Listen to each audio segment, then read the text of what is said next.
আজকে ১ বছর পর গেলাম মাসি বাড়ি। হ্যাঁ বন্ধুরা, সকাল সকাল দিদিদের সাথে বেরিয়ে পড়লাম টোটো করে। আর এই দেখো দিদি জামাইবাবু একসাথে বসেছিল। দেন তারপর আমরা চলে আসলাম নৈহাটি ফেরিঘাটে আর লঞ্চে উঠে গেলাম। রোদ বলে নিচে ঢুকে গেলাম আর ওপাশ দিয়ে দেখছিলাম পাশের লঞ্চটা যাচ্ছিল, কতটাই ভালো লাগছিল। চুল নিয়ে কায়দা করতে করতে আমরা চলে আসলাম এপারে আর এপারে উঠে গেলাম টোটোতে। প্রায় ১ বছর আগে মেসোর শ্রাদ্ধে গিয়েছিলাম আর এই যে বাৎসরিক কাজে আবার আসলাম।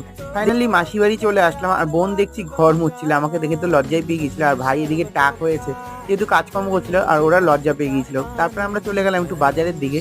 আর এই দেখো বাজারে এতটা ভিড় না, আর ওদের বাড়ির সামনেই কিন্তু বাজার আছে, সব থেকে সুবিধা। আর এদিকে ছিল কিছুটা সবজি আনাজপাতি।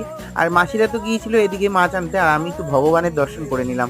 যা গরম পড়েছে। আর এদিকে আমের দোকান ছিল, আমরা একটু পাট শাক নিয়ে নিয়েছিলাম। মাইমাকে নিয়েছিলাম ভগবানের কাছে, উনিও প্রণাম একটু সেরে নিল, বাড়ি এসছে। আর এদিকে চলছে হলো ভাজাভাজি, আলু ফিঙ্গার ভাজছিল। আর এদিকে পাঁপড় ভরছিল হলো পিসি, আর আমাকে দুটো পাঁপড় দিয়ে দিল। বাই দ্য ওয়ে আমি এখন পাঁপড় খাই। দেখা হচ্ছে পরের ব্লগে, আজকের মতন টাটা।